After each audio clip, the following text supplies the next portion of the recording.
Fuck them Bungles.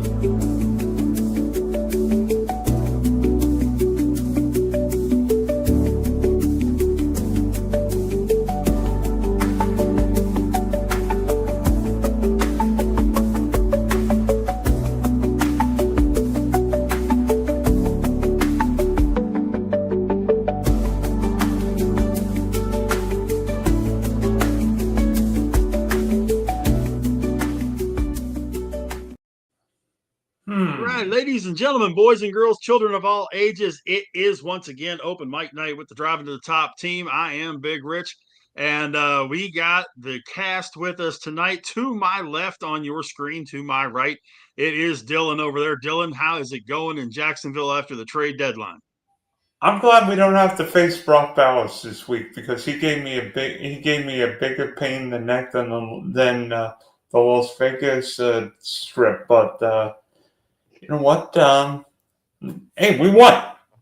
There you go. Just below Dylan, that is Ken, the Bear fan. Ken, how are you, sir? Chilling like a villain in Pensacola, watching the Bears do nothing at all but get a replacement for the guy who tore the Achilles. So, hey.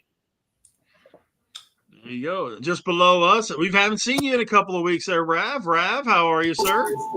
Our Baltimore how are you guys doing? And I hope that we get to talk. I know it was in the chat, college basketball. I've been getting that. But that outstanding World Series we just had, that was just fantastic. Not to have a dog in the fight, but outstanding World Series we just had. Yeah. And to his right, that would be Jeremy up there talking about Detroit. Hey, look at that. We didn't do a trade. I predicted it.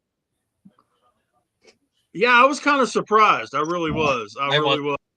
And then above Jeremy is Adam. Adam and I do the Steel City program, and I was hoping we'd be able to talk about at least one trade today when we do our show tomorrow night. But Adam, what's going on, buddy? Nothing. Apparently the World Series killed me, and I finally caught up on a lot of sleep that it was missed, apparently. And in the center square, as we sit right now with this partial tic-tac-toe board, Haas, what's going on, man? I hate football still, but I'm here. Okay, so let's talk wrestling. All right, here we go. No, seriously, let's kick things off with the end of something. How about we kick things off at the end of something? To me, one of the best World Series we've seen ever. 7-game World Series, Dodgers and the Blue Jays. Dodgers end up pulling it off. Extra innings in the 7th game. We had an 18-inning game in there. We had 3 extra inning games. We had 4 starting pitchers in Game 7 for the Dodgers come out, 3 out of the bullpen. I was disappointed Clayton Kershaw didn't get in there. But guys, give us your thoughts on the end of the baseball season and the Dodgers winning it, the Blue Jays doing what they did. Let's just kind of wrap baseball up. We'll put it off to the side until February, and then we can get into some other things. Adam, you want to start it off? I picked the Dodgers in the beginning of the season, obviously. And then, it was a great series. Awesome series. One of the best series probably I've seen in a long time. And like I said in my opening monologue there, whatever we call those things, I was drained, man. They killed me. I watched a lot of baseball, and I loved it. That's what you want in your final baseball games of the year for that season to go 7, And with all the drama we had, there was some good stuff going on there. I'm excited. Yeah.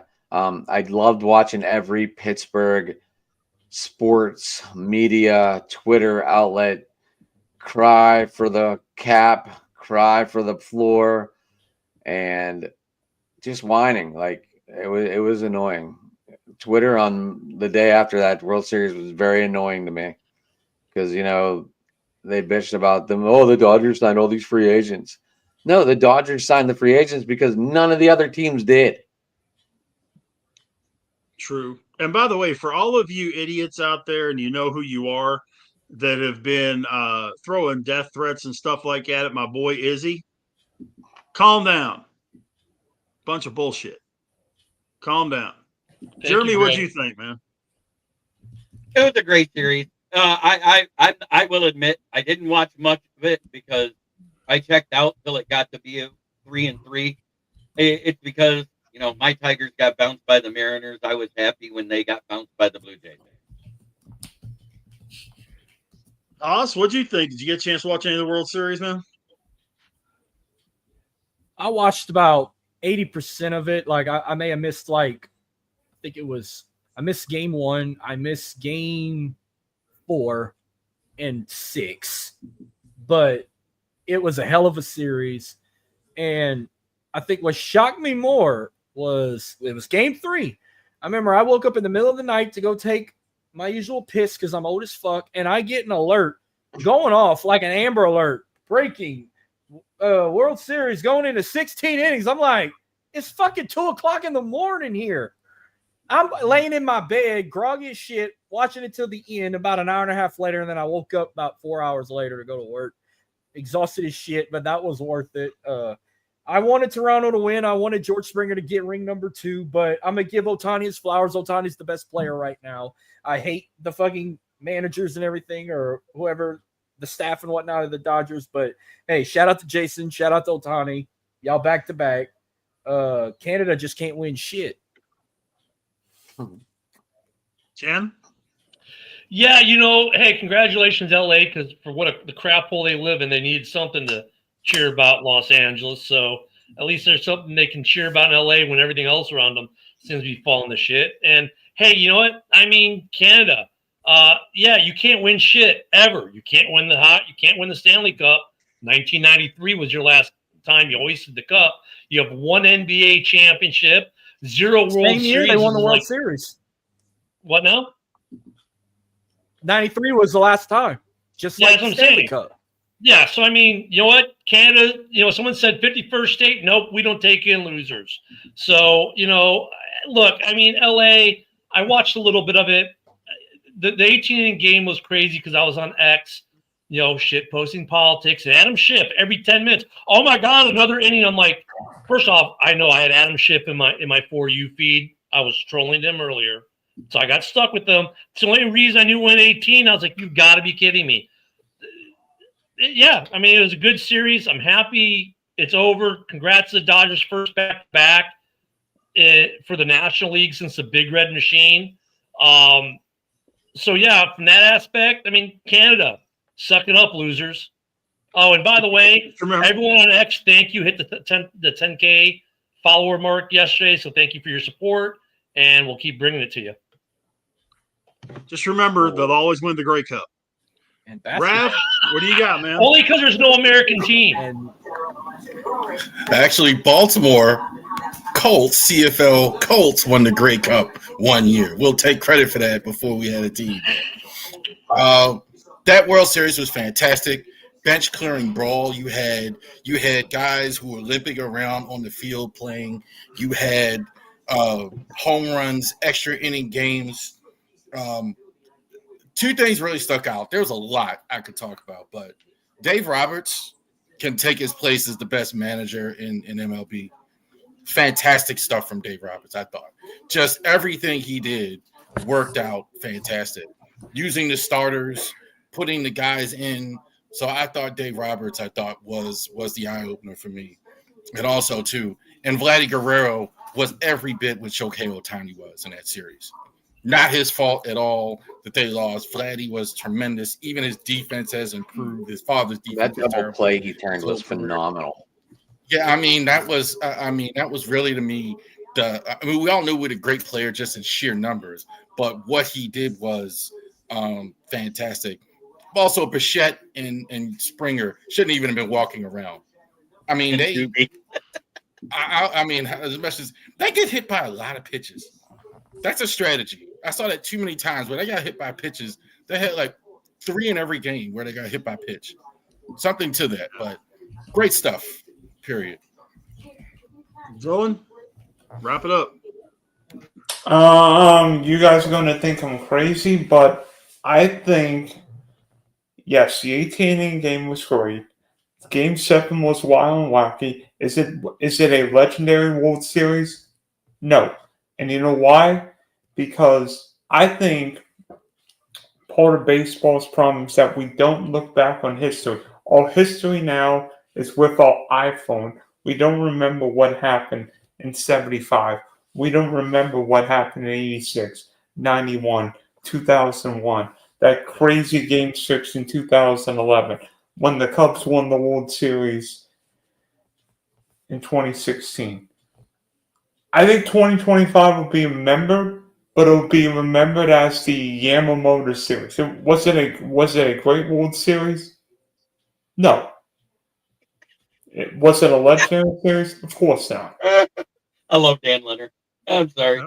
He says Blue Jays lost because F I love him Canada, too. maple syrup, drinking twits, and stick to hockey.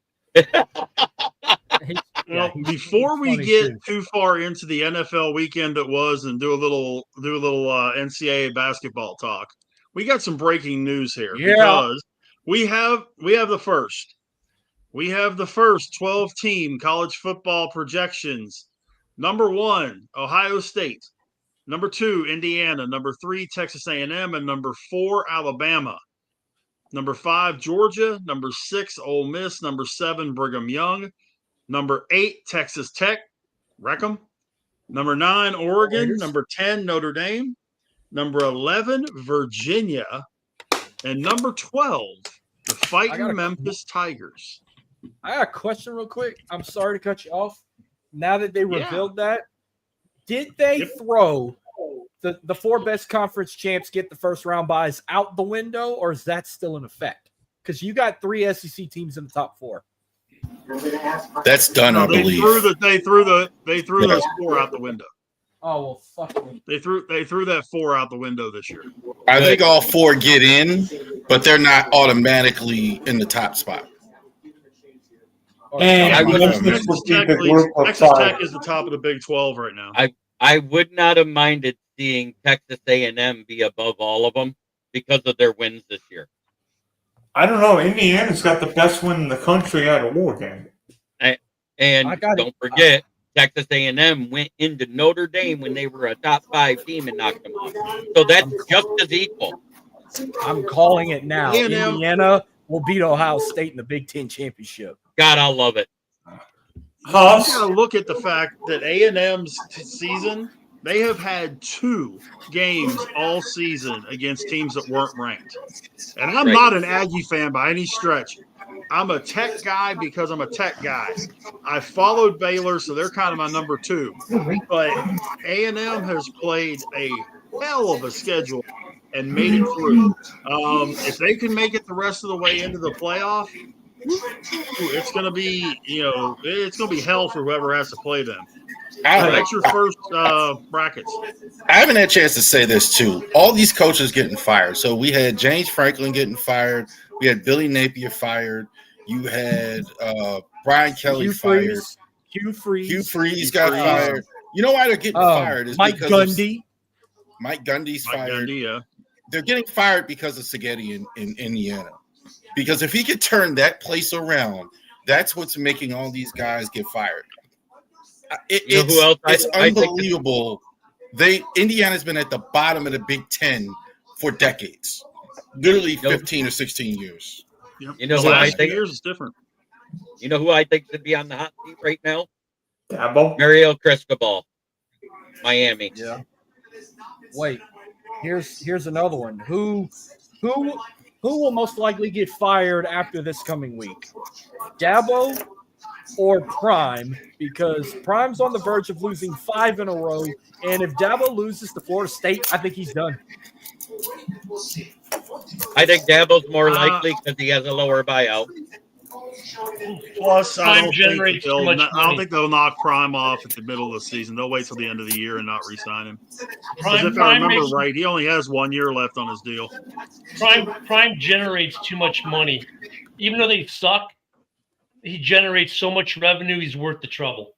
So as long as that's the thing with college, it's a little bit different. It doesn't matter necessarily if you win national championships. It's, do you generate money? And yes, Prime generates truckloads of it. Not if he Well, starts losing. Not if it's going the way it's going. I've heard him as a front runner though for a couple of these vacancies, including Penn State. I know that that's one that they've talked about for him. They've also talked about the Auburn job being a very strong possibility for him. So Prime might be one of these guys who goes to places for 2 or 3 years, generates a ton of revenue, sucks as a coach. They get rid of him before the program crashes, but he's made them a ton of money. And eventually, 3, 4, 5 coaching jobs down the road, he might actually become a good coach. Maybe. I'll tell you what's going to happen coaching wise. I know everybody's going to say Lane Kiffin. I think Lane Kiffin is going to become the next head coach at the University Don't say Florida. of Ole Miss. I think Lane Kiffin's staying in Oxford. If he doesn't go to the NFL, he's staying at Ole Miss. Yeah. Let me say, I think Prime would turn down Florida in a heartbeat, Dan Leonard. I think Florida State is where he graduated from. If he's going anywhere, is where he wants to go in the Big Hour. I believe what will happen is the coach of Missouri, Eli Drinkwitz, whatever his name is, will become the head coach at Florida, and you know what? Part of me thinks, and I have no sources to say this. Hoss might think I am eating too much Louisiana food in Florida. I'm turning the volume up. Hold on. Go ahead. Part of me thinks LSU might get over mine. Might pay $25 million.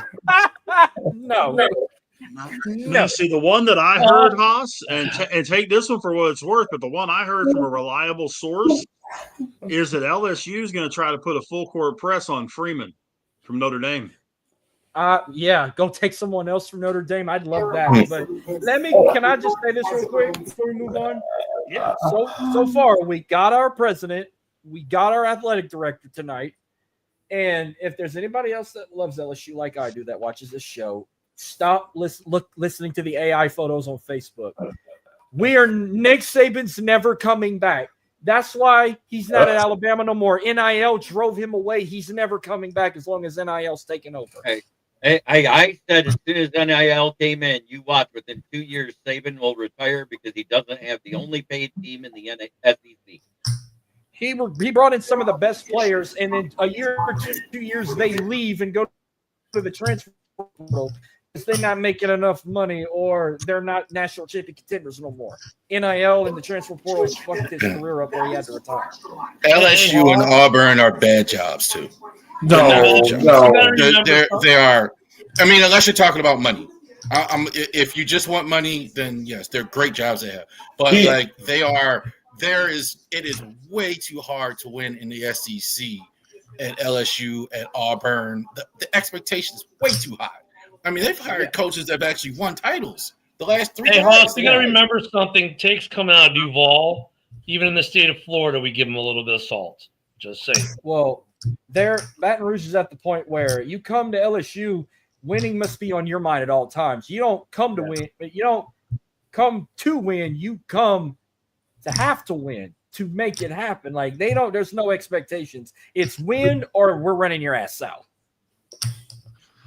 Yeah. That's how they act. That's why it's a bad job. That's why it's a bad job. Well, and LSU can be an evil place. I will say that.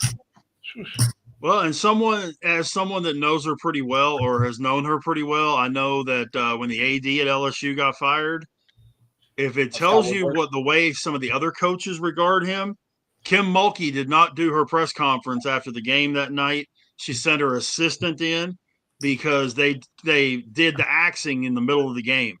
And when she found out, she was so torn up she couldn't do her press conference.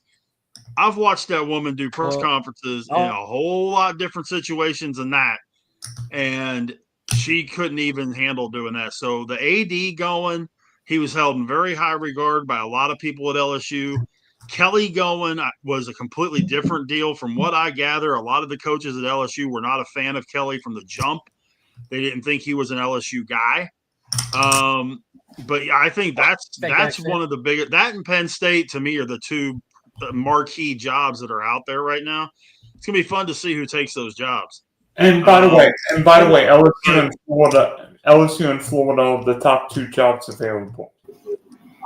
I think both of them are significantly better than Penn State. And the reason why the governor got involved is because it's a state university. It's owned by the state. Governor runs the state. Yeah. They make the call the shots. And people are like, he can't. Yes, the fuck he can. Every state is like that. Florida State's the same way.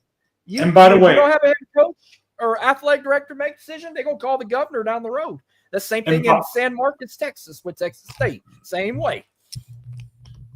And by the way, LSU's next head coach will be one of two guys. I'm kidding on Urban Meyer. Okay, I don't think he's going anywhere. I think will either be John Summerall, the coach of Tulane, or Joe Brady, the former not offensive coordinator, but offensive guru with LSU, doing the Joe Burrow 2019 year. It's Joe Brady's going to become a head coach somewhere this year.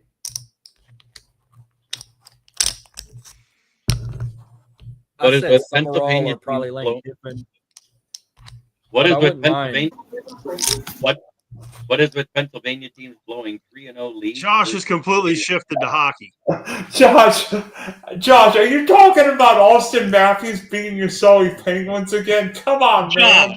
Josh, first off, don't worry. It's a regular season game. The Canadian teams can't win the cup. We know this. Yeah, but hold on a second. Sorry, Penguins. Who's in first place in the Eastern Conference, sir? I ain't watched hockey in a while, so that would be your fighting Pittsburgh Penguins. Just throwing it out there. First place in the Eastern Conference is your Pittsburgh Penguins. Just keep that in mind for a second. I mean, and just the fact that, okay, it's a regular season. Canadian teams don't win the cup, so let them get their victories during the regular season here and there so they can feel important about being a hockey country that can't win anything. So considering the fact that only one of our teams made a trade today. Well, two of our teams made a trade today because Haas's Saints traded Rashid Shaheed to Seattle, and Jacksonville made a deal. Let's get into it. We got Oh, did the Bears do something today? Didn't the offensive line do something didn't Haas's offensive line or defensive line send someone somewhere too? They traded an offensive lineman to San Diego for a bag of helmets and a shoulder pad. For a bag of helmets and a shoulder pad. It's kind of like the deal the Bears do anything today? Yeah, they traded for somebody. But the Bears didn't do anything today, did they? That was today, wasn't it, Ken? What? But let's talk about this for the defensive lineman. Yeah, the Bears trade was today. This was probably the most active trade deadline we've seen in a while, and especially with big moves. Sauce Gardner going from the Jets to the Colts. Quinnen Williams going from the Jets to the Cowgirls. I like Jalen Waddle going to the Broncos. Jalen Waddle to the Broncos. I like that. Waddle didn't go anywhere. Yeah, Waddle didn't go anywhere. Well, the Saints finally did some shit. Waddle's in Miami still. Jacoby Myers. The morning started off with Jacoby Myers going to Duval, which was great for Duval. Then the Bears got a defensive end from the Browns, which is basically a tick for tack for them. Dio's out for the season with the ruptured Achilles, so they went out and got a guy who, like Dio, had 0 sacks on the season. Then you had the Jets come in just selling house. At first, let me be clear here. I was pissed when I saw the Cowboys got Q. I was like, what the fuck, Ryan? Why aren't you doing something? Then I saw what they paid for Quinnen Williams. And I was like, oh, never mind. I'm not mad anymore. Then like a half hour later, Sauce Gardner goes to the Colts. And you're like, what's going on with the Jets, and the Jets weren't done yet. They had some other deals that they were in the mix for that just didn't happen in time for the deadline. The other thing that I want to say, the reason why the Colts traded for Sauce Gardner was in response to Jacoby Myers going to Jacksonville. Makes because sense. they needed a cover corner that is good enough to cover him because they needed the coverage to be able to compete to maintain the lead for the division. The Jets have what, 5 or 6 now number ones in the next 2 years? It's ridiculous. 5. They got 5.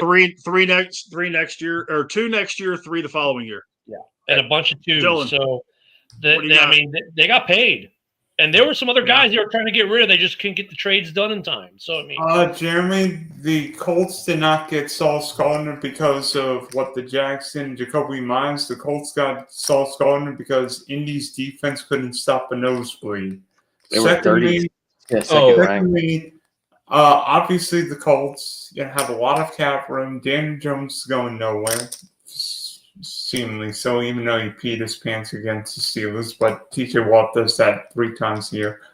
And third, if you're the Colts, this is a year where nobody else in the AFC South looks great. I mean, Jags may or may not be a playoff team, but Houston right now, not good. Tennessee might be the worst run team in the league. If you're the Colts, why not go for it? You know, it's an expensive move, yes, but Sauce Gardner, I think, with a really good defensive mind, Lou Lamoriello, we saw what Sauce did with Aaron Glenn not Aaron Glenn, but Robert Saleh in New York. I like the trade. I like teams being aggressive. I wish certain teams would have been more aggressive. For the Jackson Myers, you know, I think in a way Jacoby Myers fits Trevor more. He's rhythm quarterback. Frankly, Brian Thomas just does not fit Trevor Lawrence. He wants that steady Andy, the Parker Washington, the Christian Kirk. I wouldn't be surprised if Jacoby Myers the leading receiver for the Jags the second half of the year. And by the way, I'm still surprised the Bills didn't add a receiver or defensive line, but that's either the other day. Well, the Bills were one of the guys that the Jets were talking to about Garrett Wilson. There were a couple of teams. The Bills were in on Jacoby Myers. The Bills were in on Garrett Wilson, and the Bills were also in on Raheem Shaheed. They just couldn't get the deal made on any of those 3, but they were in on all 3. They had offers on the table on all 3. Hey, Rich, real quick. Today was the third highest trade deadline trade day. When Shefty first made a post, it was 6, but then that late trade at the line came in 7 trades today. There were 10 trades on November 1st and 22, 8 trades in November of 24. So this is the 3rd highest active day for a trade deadline day. And there were a couple trades, like I said, the Jets were still in talks about getting rid of it was one of their other defensive ends. The Bears were in on it. Someone else was in on it. But the price wasn't right. They didn't move. Now, look, the trade deadline's come and gone. There's still trading to be done, as we all know. Now you just got to go through the waiver wire process. Yeah. Right. And you get a guy like and we know there's certain guys you throw out there, they're not going to clear waivers. No. I mean, so. That being said, I said last week, and I said it all week on your show and mine, Ken, I don't think the Lions make a trade. I said they want to roll as much as this cap over to re-sign the guys they have. It is not a do or die year to them. And as I said, they're happy because if you look, all the injuries came early instead of late. We got everybody coming back over the next 4 weeks, which, oh my gosh, guess what? That means we actually get healthy by week 18 instead of getting hurt week 9, week 10, week 11, week 12. There's a big difference there. You look at some of the deals already, like the Browns, the Bears deal. I mean, basically, Dio's out now with the ruptured Achilles. Okay, so he's out until this time next year, which I translate into he's not going to come off the IR next year. The Bears won't take him off. He'll be on. So he's done as a Bear as far as I'm concerned. He'll be out with the Achilles for a year. They'll never take him off the IR, and then they'll cut him when his dead cap isn't bad, and they keep him at IR so his cap doesn't hurt the Bears next year. So the guy they got this year is now effectively his replacement, and that's what they did. And there were a couple trades today where guys made replacements, right? Like I lost a linebacker with Dallas. Let me go get a linebacker right before the Q trade. So you had a couple trades like that today that made sense from that aspect. But like honestly, like Sauce Gardner, would I like them in Chicago with JJ when JJ comes back healthy? Hell yeah, but I won't like the cost. And that's the other thing you had to look at, I think, as fans is like, A, are you in a win it all mentality? B, what's your cost factor? And like if you look at the Bears, I think for Bears fans, it's a wake-up call. It's like we're not one guy away. Yet, are we a playoff team this year? We could be, but why am I going to sell the house to get Q? Which, yeah, he'd make a difference when I don't think I'm going to win it all on that team yet. I'm probably a year away, which means I've got another draft and another round of free agency to go. And next year I might be that team. Indianapolis going after Sauce Gardner at 7-2 makes complete sense. Why? You're 7-2. You're in the top 3 in your conference. You're a legitimate Super Bowl shot. And the other thing about the Colts pick, they don't care as much as any team in the league. They care less about the draft. Honestly, the fact that they gave up a number 1, they don't care. Chris Ballard loves to trade down anyway, so it doesn't bother him at all. He's not going to get a player like Gardner in the draft. And they got their quarterback. Yeah, so he's not. Yeah. So what I did want to say is the Lions were active because they did try to get Jalen Phillips or somebody off the Dolphins because they were in talks with them last week. They were in talk with the Saints last week. They were trying to get, I believe it was cornerback Alante Taylor or defensive end Cam Jordan is who they were going for off of that roster. And then I heard they called the Titans and the Browns after losing Christian Mahogany for probably the rest of the season with a broken leg. So they did try. Nobody accepted the offer. I don't care what you say. The Lions tried to make moves. Nobody said yes. The Lions didn't need much. I mean, they could use a guard. That's it. But JB brings up a better Are you point, surprised? Well, are you surprised that Baltimore didn't make any moves? Well, they did. No. They traded away a guy. I'm not surprised. But I mean, I'm not at all. Yeah, didn't you guys dump as Jair far as trying Alexander? to get drafted, They did. that kind of thing. Yeah. What Ken even said it with the price of these guys. Eric DeCosta, the biggest difference between him and Ozzie Newsome, the draft capital, you can forget it. He's not giving up his first round pick. He's not giving up his second round pick. And so if that's what it takes, it ain't going to happen. And there's another piece never to this, done that. right? JB brings up a point that he didn't even realize he brought up when he brought it up. Yeah, there are guys out there you can trade for. But if the price isn't worth it, why overspend for it? That's why I wasn't mad when the Bears didn't get Q, because Dallas overpaid. That's why I'm not mad that they didn't go after get Sauce. Why? Because the Colts overpaid. Look, the Jets got 2 teams overpay them today. Because up until this year, think about it. Before today you had 2 first round. The Jets received first rounders from not 1, but 2 teams. Before today, when was the last time you saw first round picks flying all over the place at the trade deadline? Well, Dallas has extra picks to burn those. That's why they can bid the first round. They have extra picks to do that. That's why.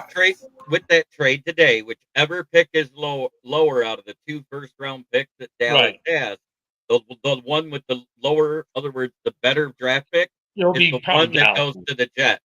Goes to the Jets, right? Right. Yeah. Now, and the other thing, didn't they also give up Mozzie Smith in that trade too? They gave up a good player. Yeah, they got Logan Wilson. No, they gave up from Mozzie Smith. They didn't give up a good player. They gave up Mozzie Smith.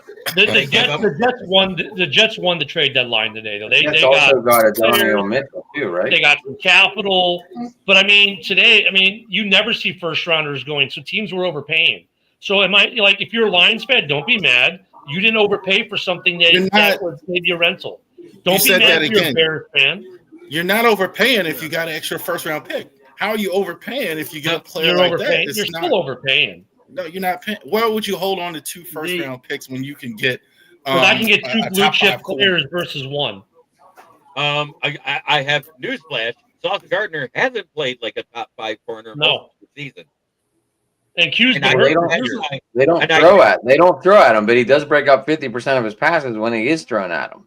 But he's also given up more yards this season through half a year than he has through his first 2 years. That's what I'm talking about. And Q's been hurt this year. So, I mean, that's why like, even Roquan Smith only got a second-round pick when we traded him to the Ravens. Usually, now he was different because he was in a contract year. I get it. But, I mean, the second-round pick is usually about the ceiling at the trade deadline. Today, we saw New Jersey get multiple 3 first-round picks overall, right, when it's all said and done. That's insane. So, like, if you're sitting there going like, man, why didn't Jacksonville go after him? Go get Sauce, because they're not stupid. They weren't going to overpay for Sauce. They weren't going to overpay for Q.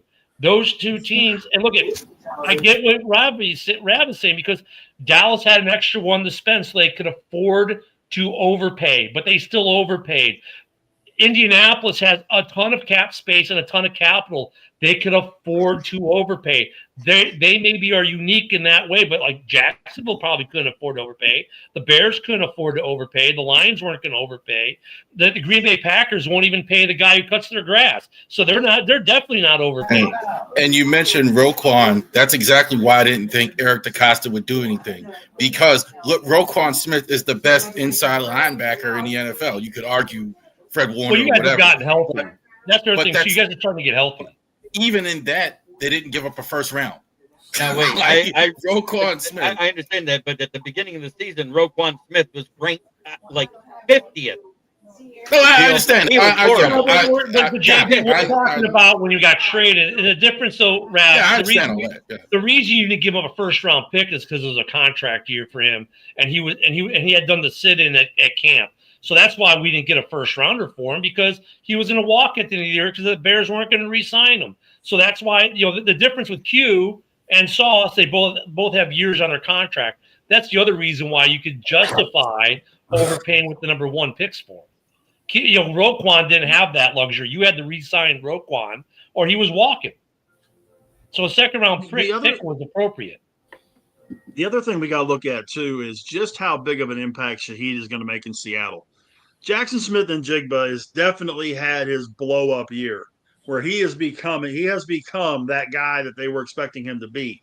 Now you have a 2 that, okay, you want to double number 11? That's fine. We got Shaheed over here, and granted, Horton is a good receiver. Horton's not Shaheed. Horton has nowhere near the speed Shaheed That has was a good move. and cannot open up the field like Shaheed can. So that, to me, was really the biggest impact move because it affected multiple parts of that offense. It's going to allow Smith and Jigba to get even better coverage patterns. It's going to allow Darnold to have another weapon to go to that has better speed than either one of the guys he already had. And he's got height. Because if I remember right, Shaheed's what, 6'3", 6'4"? And Rich, so as long they don't even have to win that division. Like, in a way, you almost hope they don't have a home game because they've won, the last 9 in a row on the road. I mean, that's a team they don't lose road games. They win them. They lose at home. They don't lose on the road. So that's a playoff team. Like, you don't want to host Seattle. And now with adding another weapon where Jigma is going to, it's going to create even more problems for defenses. And we saw just how bad they made Washington look this week. Like, they are a really damn good football team. I was really hoping Shaheed would go to Pittsburgh. And I know they were in on him, but it just didn't work. Let's not forget, we saw Philly be very active. I think they won the trade day as well with everything they added with depth. What did Philly do today?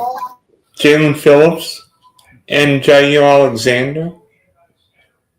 Jair was yesterday. Yeah. I mean, they did pretty good. I thought they might have done more today, but yeah, they did pretty good. Oh, you gotta be kidding me!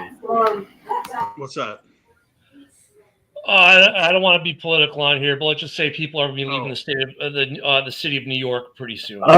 We know what's happening, Ken. If anybody is somewhere near a TV, iPad, or do not move to Florida.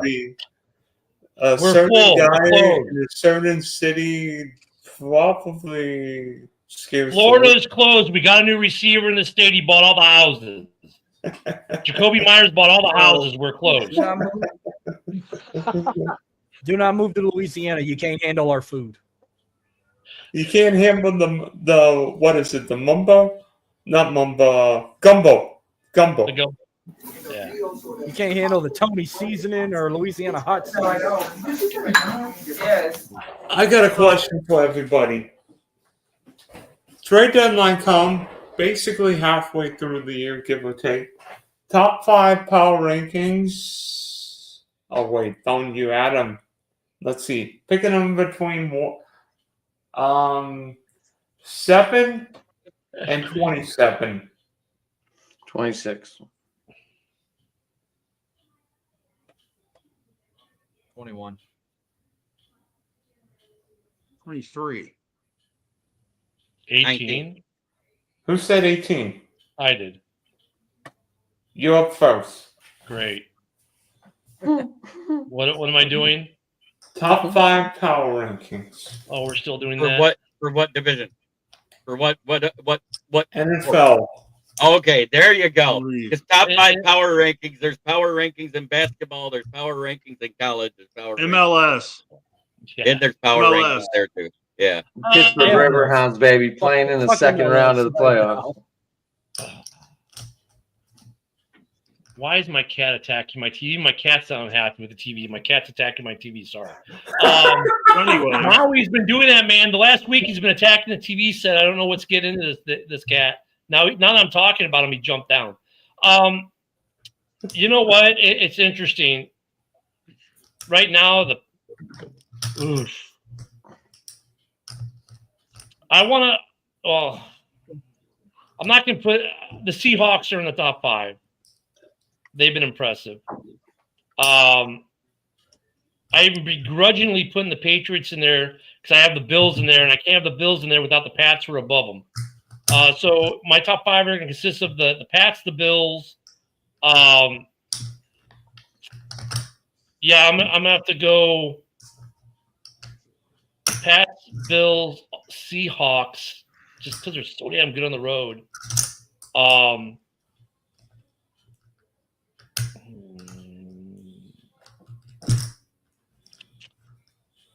God, the NFC is so tough because there's so many good teams. The records, and like you look at the NFC North, the worst record's 4-4. I could put any one of them in the top 5, probably and be okay. I could probably put the Bucks in there and be okay. In fact, I'm going to put the Bucks in there because even though they had the bye last week, I'm putting the Bucks in there. And then my 5th team. Wait, is that my 5th team? The Colts. Yeah, so I have the Colts, the Bills, the Pats, the Bucks, and the Seahawks are my top 5 in no particular order.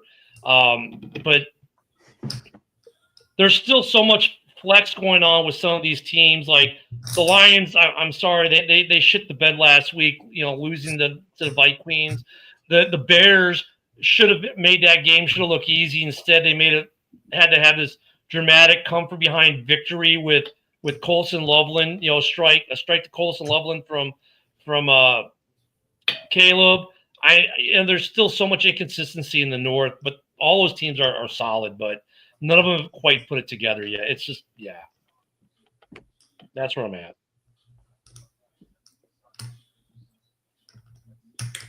Hoss. Okay. I'm going to go from 5 to 1. How about that? Who was playing checkers? I don't know. Oh, it's me. I thought that was someone playing with like poker chips or something, like gambling. It That's what I is. thought it was too. I thought it was poker chips doing the hand thing, My dad played checkers every day of his life, so yeah, that's why I thought it was a checker. No, that sounded like poker chips. I say he's about to be a gambling man. Him. All right, I'm gonna go for 5 to 1. Hey, Hoss, my brother played poker. I'd play Yuck. Hard fucking game too, by the way. It took me 12 years to learn that fucking shit. You're showing your age with that one, brother. I'm only 36. anyway, 5 to 1. All this gray hair started with losing to our freaking biggest rival in front of the entire state and almost getting ejected from the sideline, hollering, "That's a chicken shit call," and you can hear it through the fucking radio. Because the radio guy was standing next to me when I was arguing with a freaking referee over a pass interference call. I'd have thrown you out. Come on. Don't do that. Yo, guy, I'd have thrown you out. They gave me a warning. Hoss, top 5, please. I don't know how. Maybe in Texas they do that, but Louisiana they throw warnings. FCC, they get you. It's $15K first offense. What if I told a referee that's a chicken shit call? Yeah. No, if you curse on the air. No, I wasn't on the radio. The guy was standing by me trying to say, "Oh, he's mad about it," and all you can hear in the background, chicken shit. It can cost the station because it made it onto the air. If it made it on the air, it can cost the station $15K first offense. Now, what if it wasn't if a radio they've had one station? Before, it's $25K. That's why Howard Stern quit and went to satellite radio where he can get all those fines.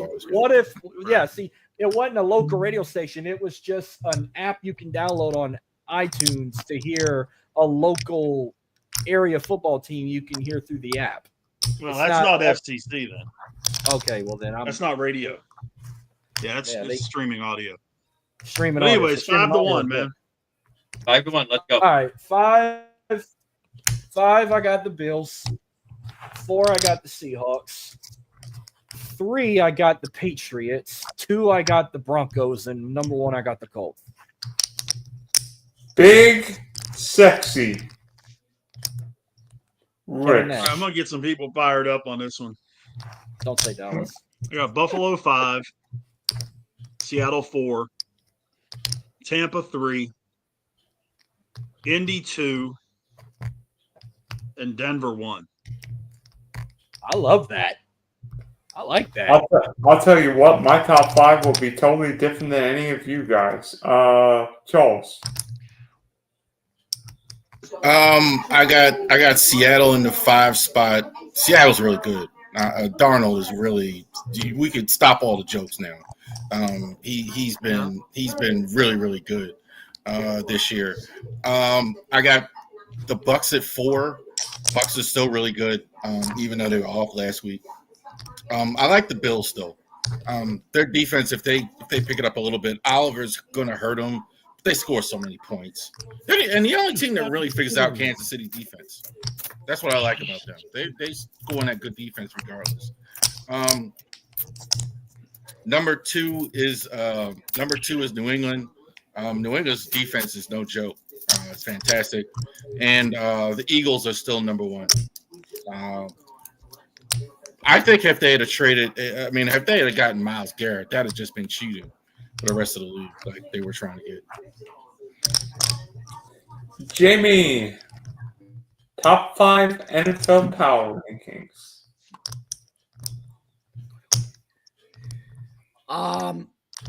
That's Jerry, right? Wow. So I'm thinking. Let me think. One, I'm gonna say the Eagles. They're the Super Bowl champs until somebody beats them. 2, the Bills. I still think that they're going to end up winning the division over the Pats. They're starting to play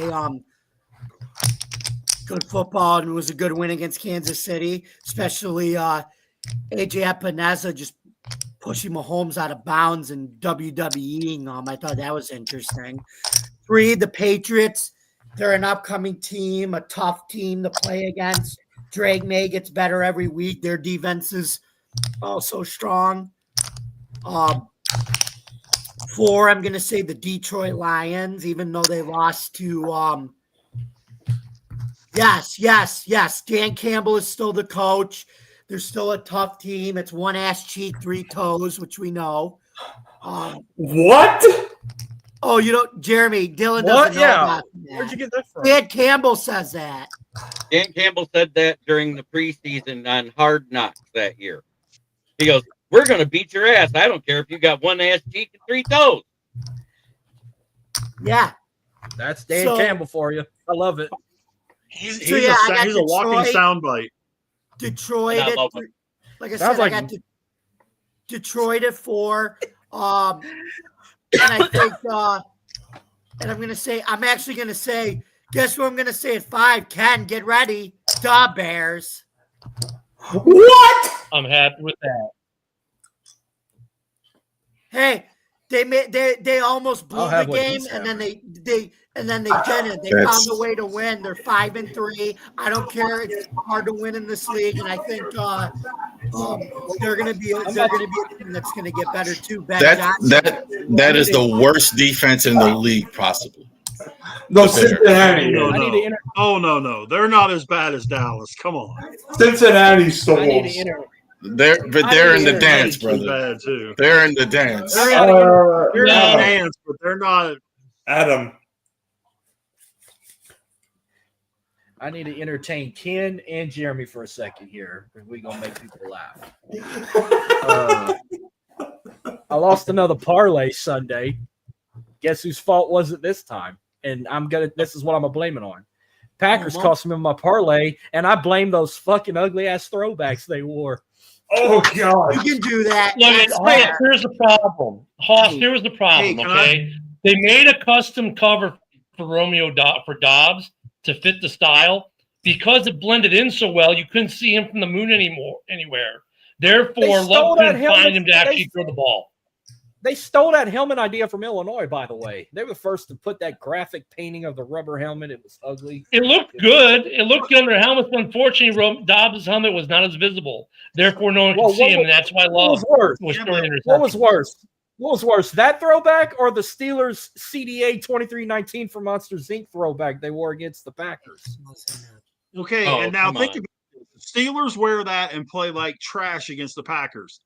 The Packers wear that and play like trash against Carolina. Yeah. Coincidence? I think not. Nope.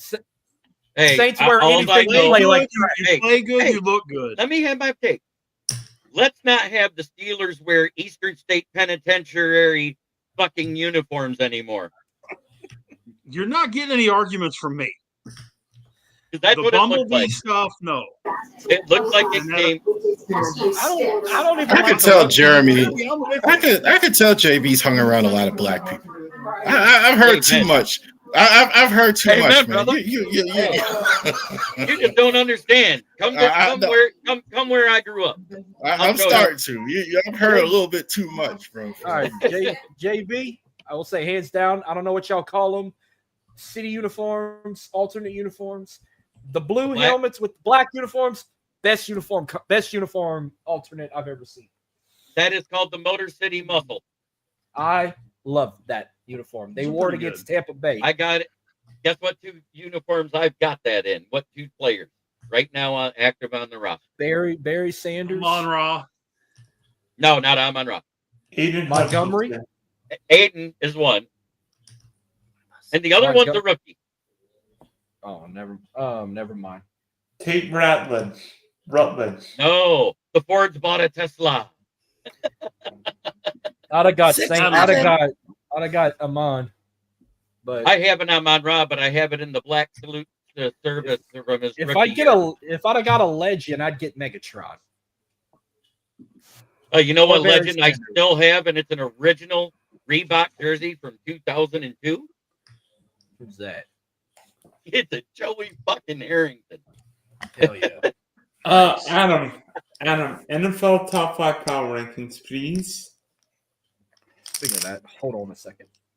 Eagles, Bills, Rams.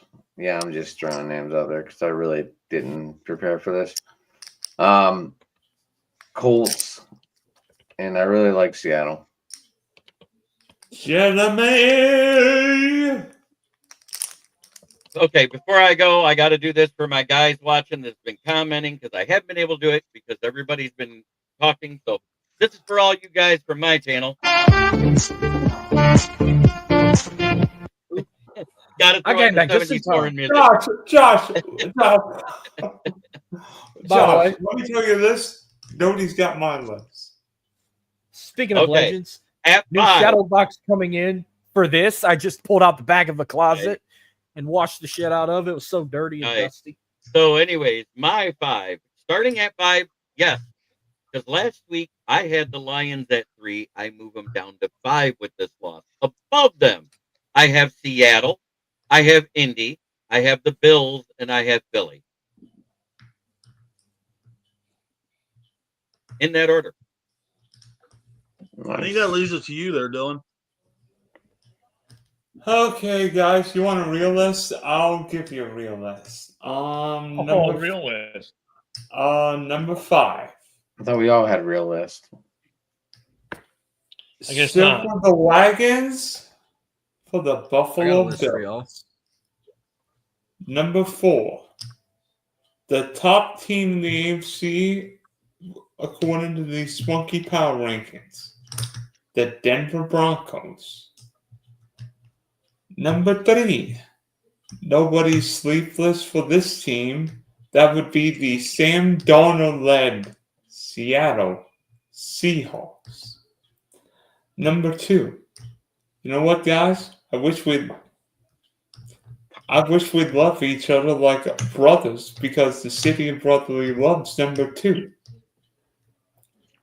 That leaves one team at number 1. Somebody guess who number 1 is on my list. Somebody guess. You're going Homer. It's Kansas probably City. Duval. Jacksonville. That's what I think about.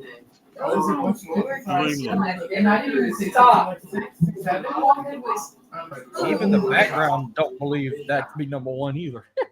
The number one team on the Spunky Power Rankings, the Los Angeles Rams, Oh Lord, hell no. with the I didn't know MVP of the Wait a minute.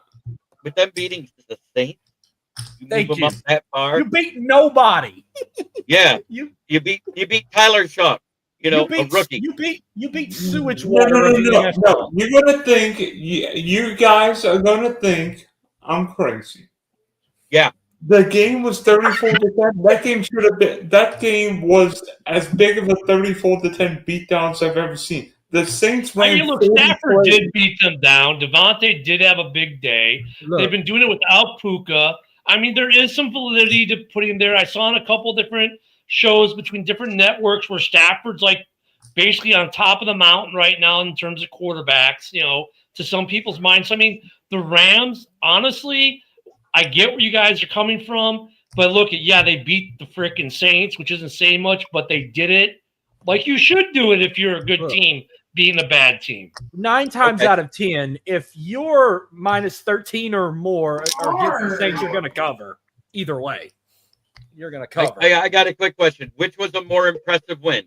24-9 with only one starting the secondary on the field versus the Bucks, or 34-10 versus the Saints, who are lucky if they score 20 points a game?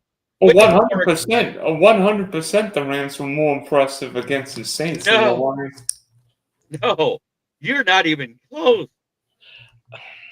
You and I are watching different games. I was not impressed with the Lions. Look, at any given, No, and I'm you not gotta talking remember- about the Vikings. I said versus the Bucks. Jer- That game versus Jeremy, the you got to Bucks. remember though, Tampa didn't have their top 3 receivers in that No. game either.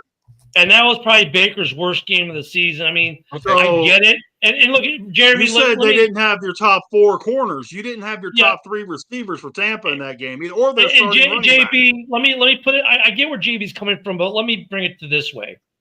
Okay, the Packers destroyed the Lions, who destroyed the Bears, who destroyed the Cowboys, who tied the first place Packers.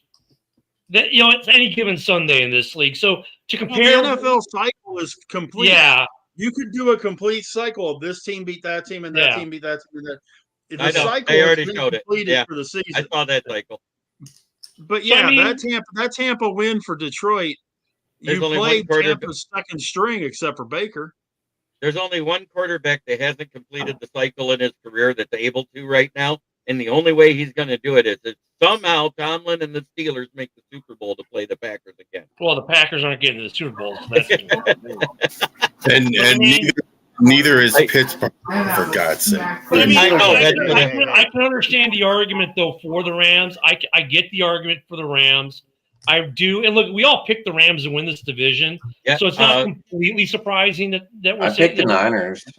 Mike picked the Evans got Seahawks. hurt. Wait, Mike Evans was in that game and got hurt during the game versus the Lions. 4 minutes into the game. Doesn't matter. He was in the game to start, is what I'm getting at.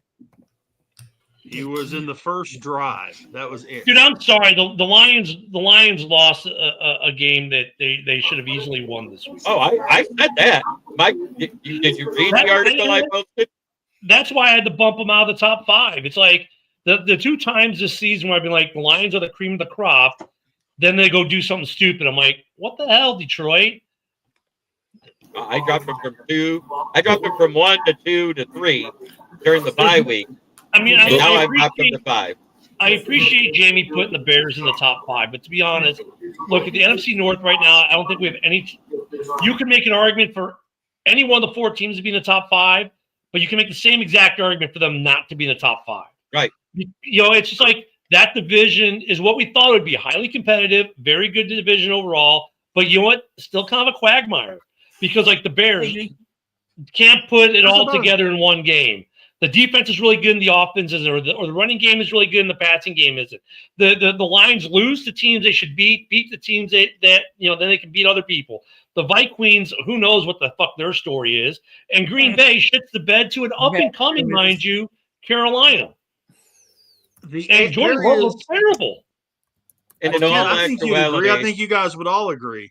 There's 8 or 12 teams that you could put in top 5 and make a statement for any of those teams. Yeah. by the way, I do have a slight correction on that. Mike Evans got hurt with 4 minutes left in the second quarter. I mean, yeah. Here's the thing: we're halfway through, and it's funny because even though Rav ghosted for War Week against the Bears, and that's fine. Even after he won, he still ghosted. That's fine. Whatever, Rav. You know what? And we appreciate your engagement on the Rumble channel, by the way. I appreciate it. Yep, likewise. This shitty ass Baltimore team at the time when they were shitty ass that we said they're cooked are in the thick of the playoff hunt in that division because the division is so ass right now that they could afford to be ass for the first half of the season, and they're a game out. I mean, it's like Jesus, and they're getting healthy right now. They are getting healthy, so now they're starting to look like the team we thought they were going to be. This season, right now, you should be. That's why today was kind of interesting: who sold and who didn't sell, who bought, who didn't. So because no one's. I mean, there are very few teams that you can legitimately say are out. The Jets were one of them. The Tennessee Titans. Okay, yeah, they're done. Find me another team that is out. Even the Saints, as sucky as they've been competitive enough in that division. They actually might still have a very, very slim chance. Hey, you know who's sitting right where I said they'd be after 9 weeks? Carolina. They're improving. They're not. I thought that was. I'm glad you brought that up because that was the most impressive thing I saw all weekend. Like, look, they're doing this without Bryce Young even blowing the doors off of anything. They are playing with themselves, running the football. The reason why I like the Eagles above all those teams you said is what's wrong with a lot of these teams. They're not good in the trenches. The Eagles are. They're really good up front on the offensive line. Even the backups are really good. The defense is really good. They're really good in the trenches. The Lions are good in the trenches, but they don't have – they're not explosive enough, like all the time. When they can't run the football, they have a problem. That's why the Rams are, I think, the opposite. They got explosiveness, but they got no thunder. They got no mouth. Real quick, Mitch, I'm on Rumble. Rav's on Rumble. Rich is on Rumble. JB is on Rumble via me. I put his shows on Rumble, and my Rumble is the same as my ex, Ken the Bear fan. Ravoy's Ravoy Sports. And Rich, what is your Rumble? But he hasn't have any shows on there yet. Ravoy and I are the only two who have shows on there. I haven't done shows yet, but it's just under Big Rich Richardson. Yeah, so that's we're all on Rumble, Mitch. The Ravery Sports Podcast is on every Wednesday. It's on Rumble replay after the Driving to the Tops at 11 o'clock. Also, it's on Spotify at the same as well. So it's not just on YouTube. It's on there as well. Yeah, Mitch was just asking who was on Rumble. Mhm. I just followed you, Rob, on Rumble. Yeah. As we rumble away. I mean, the NFC North is kind of what we thought it would be. It's competitive. Carolina. I like JB. I'm not surprised. They had to get better, and they are getting better. What surprised me is how bad Green Bay looked against them, and more importantly, how bad Love. Some of those interceptions, I'm like, was he high? Was he taking hits of meth in the huddle or something? Because some of those throws were just, I mean, I was having flashbacks of like Rex Grossman. Yeah, if you ranked it off of this past weekend, I think you'd have to make Love the worst quarterback of the division. By far. Yeah, and Caleb actually with his QBR this week would probably be number one, which is. And what's crazy is, if you look at the QBR for McCarthy and Goff, they were very similar. Why? Yeah. They both had 70% completion percentage. They both had 2 touchdowns. The only thing that gave J.J. McCarthy a slight edge was the rushing touchdown. This is something funny about. Look, at last week I came on this show and I said Ben Johnson needs to figure out the red zone. It was a Ben Johnson issue. Bears were 3 out of 4 in the red zone. The ironically funny part about this Bears game, which was a cardiac arrest waiting to happen in 2 cities, was this. And if you would have asked this question at the beginning of the season, you would not believe the answer. But if you asked in a football game who would have more receiving yards in a game, would it be Rome Odunze or Caleb Williams? You would never answer Caleb. Rome had 3 targets, 0 receptions. Caleb had 2 receptions for a touchdown and 35 yards. I know. It was nuts. What the heck? My favorite play of the game was Caleb to Bagent, who I didn't even realize was in the game, and then Bagent, the 20-yard completion to Caleb for the first down. That was my favorite play of the game. Bagent from West Virginia, brother. Yeah, if and Roma Dunze had nothing, not a catch the whole game. Yes, I know. Unreal. That whole game was unreal. But this weekend's going to be even more interesting now with some of these. I mean, the Bears are making progress. The defense is terrible. Like, Joe Flacco had like almost 500 yards passing. Tyler Huntley, who's a backup quarterback, scored 30 points. They're the Dallas Cowboys in the sense of the Bears have never beaten Huntley ever. That's just one of those weird things in football. But no, I disagree with you, Rav. I think right now we are ass right now. For the most part. Excuse me. I think though when we have Spider-Man in the game and in the nickel, that Bears defense is completely different than when Spidey's not in. It's a completely different, and that's why they brought a CJGC whatever. Gardner Johnson in, and he did play the nickel like I said he would, and he did have a sack, and he did make an impact. But having been there for like basically 2 practices, not as much, but that's what his role is going to be. But when Spidey comes back and JJ comes back in December, that Bears defense is completely different than what it is right now without him. That's how important one cornerback can be to a team. Jordan Love too, and you mentioned him. I think I made this parable to Dave Craig, the old Seahawks quarterback. He looks bad. He looks like just crap 1 or 2 times out of every year, despite all of his looking good. Dave Craig would always be like that, and I see that with Jordan Love. Like, he's MVP level for 3 weeks, and then he'll play that might have been. I saw on Twitter that was the worst pass of all time. Like, that guy dropped in the end zone. Nobody near him. No air on, just crazy. Like, want to hear what Ken and I have said about Jordan Love? He's a tale of 2 halves. First half of the year, he was great. What happens the second half? It's already started. They're all moving the. Yeah, I mean, Jordan, it's funny because Packer fans get so pissy about it, but and he never has complete games. He comes on for the second half, or he comes on the first half, but never a complete game. And you keep saying, well, is he worth the money? And then you make after the last couple weeks, yeah, maybe he's worth the money now. He's playing a high level. His QBR is great. And then he comes in, he does what he did against Carolina. And like I said, some of those interceptions, dude, they weren't even close, and you weren't under pressure. And look at the Bears. We get them twice in 3 games coming up here shortly. It's The Bears. There's I don't the Bears. I don't fear anyone right now. There's not a team on our schedule I fear. Because that is not a big, because some quarterbacks are like that. Bo Nix, I'm seeing that too. Like, he's not good in all 4 quarters, but he's good in the 4th quarter. He's good at certain times. Brock Purdy, I see that. Like, he's good at times. You can do that, but Love is just so bad. Yeah, he's inconsistent when he's good. Like, he's good in the first quarter, one game. The next game, he's good in the 4th. Then one game, he's good in the 2nd. Another one, he's good in the 3rd. It's like, you're missing what I mean by halves. I mean, in one half of the season, he's good. In the other half of the season, he's bad. That's what we've seen every year.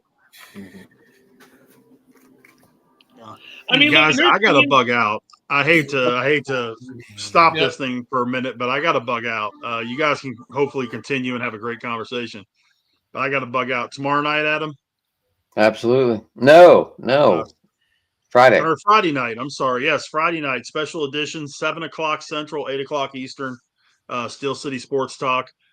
So we'll be doing a special edition on Friday, not tomorrow night. Guys, I hate to bug out, but I got to. Appreciate all you guys. Appreciate everybody listening and watching. And check us out on all of our platforms. You can get me on Twitter, BigRich8371, or on Facebook under my name, Rich Richardson, or now on Rumble at Big Rich Richardson. So I appreciate it, guys. See y'all later on. All right, Rich, take it easy, buddy. Jeremy. I don't want to leave the Steelers out of this conversation because the Steelers are like the NFC North. Like, the NFC North has identity issues, right? We all 4 teams in the North have some kind of identity issue. The Steelers have an identity issue. Is it Rodgers or is it the defense? Or like one game the defense is ass, the next day they are world beaters. One day the offense can't do shit. The next day Rodgers looks like the MVP again. It's like there's so many. We're getting to that point of year. Someone needs to start getting consistent, and they need to. We got 6 turnovers, Ken, and barely won the damn game. Yeah, just like we did in New England. But you know what's scary though is you guys win this week and everyone else loses. That division's yours. You're walking away with it. Did you see the casket? No. What was the casket? That was funny. They were praying for the Steelers. Yeah.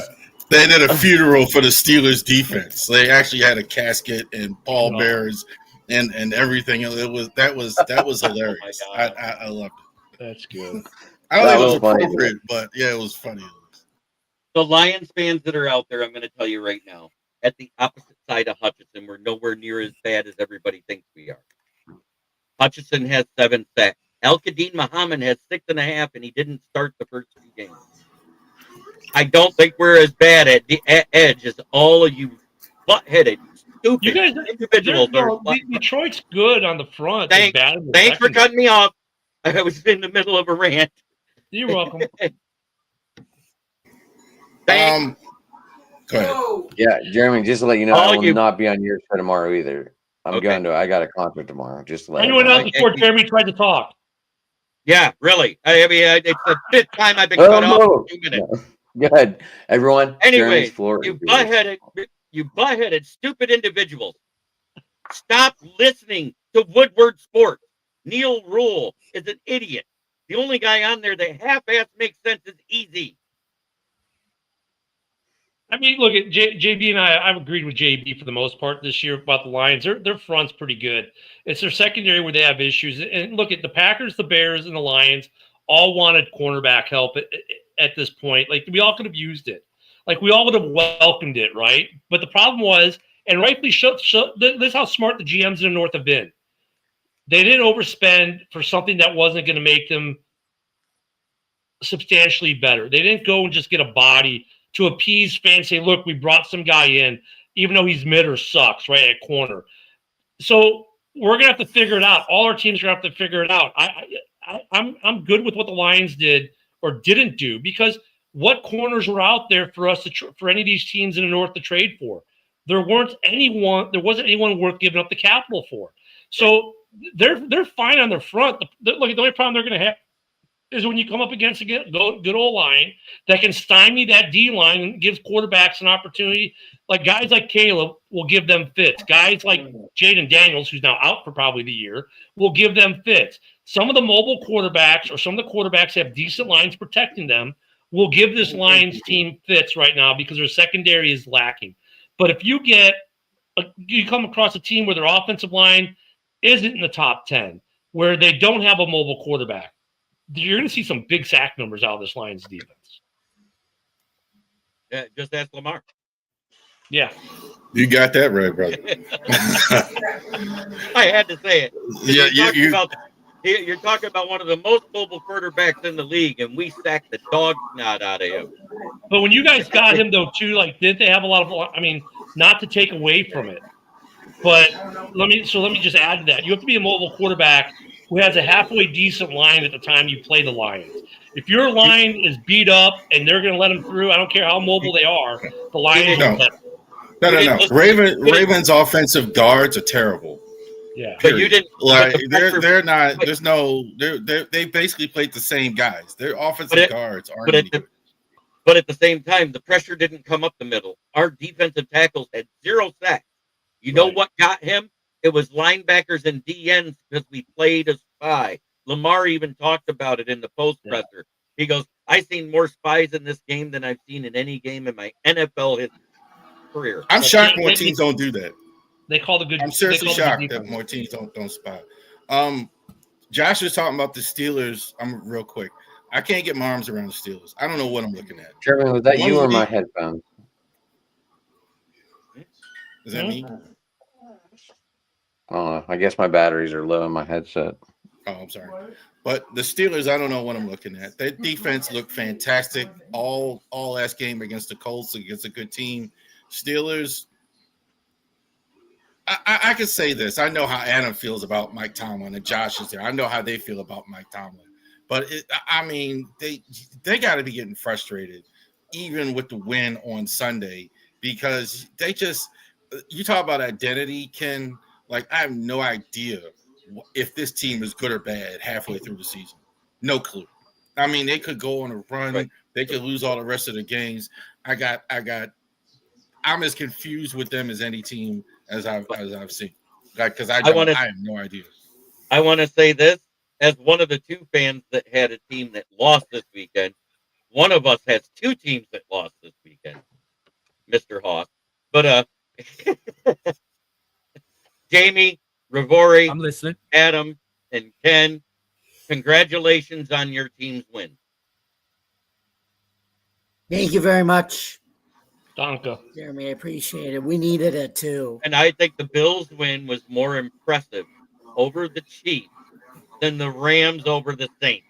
I'm sorry. I can't say that was the most impressive win this season because it was the goddamn Saints. And you know what? You know what's great about the Bills Chiefs game is next year they are going to meet because of the divisional matchups next year, and because it's the 8th year, because it's like an 8-year cycle or whatever the cycle is. Anywho, Kansas City will be traveling to Buffalo to the new stadium next year. I hope for the NFL that they make that opening night in Buffalo, Bills versus Chiefs, opening night at the new stadium. I think that'll be a phenomenal way to kick that stadium off. Because the Bills always beat KC in the regular season. The opening night is always the team that won the Super Bowl in the first game. They've done that every year, except for not Thursday night football. I'm talking about Sunday night football. Or it would have to be a marquee game. Yeah, it needs to be in a marquee game that first weekend, whether it be Sunday night football or Monday night football. Chiefs at Bills. The only time the team won the Super Bowl and didn't have the first Thursday game was the Ravens because we had an Oriole game that same night and he couldn't use the stadium. I'm sorry. Right. But at the same time, it could be one of those primetime games, but they do 4 or 5 primetime games week on now. Remember, they do 2 Monday night games. They do a Sunday night game. They do a Friday night game and the Thursday night game. Yeah, but the Friday night game's in Sao Paulo. I know, but I'm just saying, I don't think it would be Friday. I don't think it would be Thursday unless the Bills end up in the Super Bowl. Yeah, I think if one of them wins the Super Bowl, then it'll be Thursday night. But otherwise, I think it should be Sunday night football because Monday night you got 2 games, so you don't want to split the crowd. You want to Right. give it the maximum audience, which would be the NBC Saturday Night Football in America, Week 1, Buffalo at Kansas City at Buffalo. That's a marquee game to end the first Sunday, if there ever was one. I think there's a little fatigue with the Bills and the Ravens. We've been hearing this over and over and over and over and over, how good the Bills are, how good the Ravens are, blah, blah, blah, blah. I think I'm not me necessarily, obviously, but national people, I think there's a little fatigue. I mean, the Bills are pretty daggone good right now. And they talk about them like they're like the sky is falling. Like they just won a game and they're pretty good. So, but I think there's a little fatigue. I think it happens with teams when they've been good for a long time, like the Lakers and the Warriors and the Yankees and all that other fun stuff. You get tired of them, I think that's kind of what I'm seeing. They were pretty dominant on Sunday. I still say the best LeBron James quote came on that Instagram post that he did where he was wearing the maid's uniform. You guys remember what that quote was that he posted? Ain't no party like a Diddy party. Ay.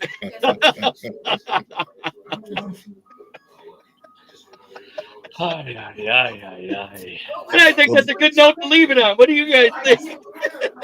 Ain't no party like a corrupting my son party. Ain't no party like a brawny nepotism party. Yeah, You get to stink up every game, and just. That's happening in all college basketball too. Every coach I looked at it for my college basketball show has a son on the freaking team at the end of the bench, half of them. Maryland has one, Nick Blake, who used to play. Yeah, they do. Yes, Nick Blake is never gonna play, but his dad was a great it's everywhere. It's the same with college football coaches. Like I had no idea Dabo had 3 fucking kids on the Clemson team, and none of them were football stars. Hey guys, can one of you 3 close this out? Because I really 2 gotta or 3, go. I thought. Rav, Actually, I gotta run as well. Yeah. Oh. I gotta run as well. Hey, thanks for having me on. You can get me at Ken the Bear Fan on X, Ken the Bear Fan at Rumble, Ken the Bear Fan on YouTube, and of course, you can catch me on the Huddle Sports Network every Monday through Friday. I'm on the morning show, Hallis Hall, Wednesdays and Sundays. I'm also on JB's YouTube, and JB will tell you that because I always fuck it up. And you can catch all of JB's shows on my Rumble and my X as well. Until next Tuesday, guys, enjoy football this weekend. There'll be some fun games this weekend too. So we'll see y'all next week. Thank you, Ken. Yep, have a good guys. I follow Ken's daily show at noon Eastern, 11 Central, right there on the Huddle Sports Network, and also on my channel, which is Kneecap Biting with the Motor City Lions. You can follow me on X through Ken the Bear Fan right here on Driving to the Top. I usually post whatever I do, tagging Adam with @Sports Talking It, so he can put it to Driving to the Top if he wants. And you can also find me on Wednesday nights with the NFL Roundtable Talks, Tuesday nights occasionally here, or with my publisher on Inside the Pigskin for the South Florida Tribune. On Thursday night, all fall, you will see me on Fire Up. And in the spring, I believe I'll be back for the UFL show. It's up in the air since the Panthers don't have a team anymore. Dude, that league's kind of a mess of what I was reading. Yeah. But thank you for watching. Thanks, everybody. And try every day to be a better person than you were the day before. That's the only way to make the world a better place. It starts right here. Much love.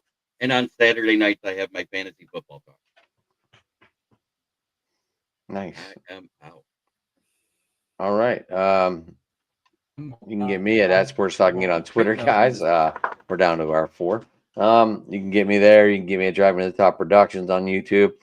Driving to the Top on Twitter as well. Like we just said, Friday, me and Rich will be talking Pittsburgh sports on Friday at 8 p.m. And yeah, all right. Sorry. Rav, Haas, Jamie. Real quick here. Bravery Sports Podcast is on Wednesday nights, 8 o'clock, 11 o'clock around there, around Driving to the Top, also Rumble, Spotify, and those platforms. This week, we're talking about the Vikings and the Ravens game this week. We're going to cap the Thursday night game with the Ravens and the Dolphins. NFL Big 5 We're going to go over that. Bad news with my old high school, City and Poly, the 136 high school rivalry. We're going to talk about that. Orioles, free agent targets. See if we can get Dylan Cease to finally come to Baltimore.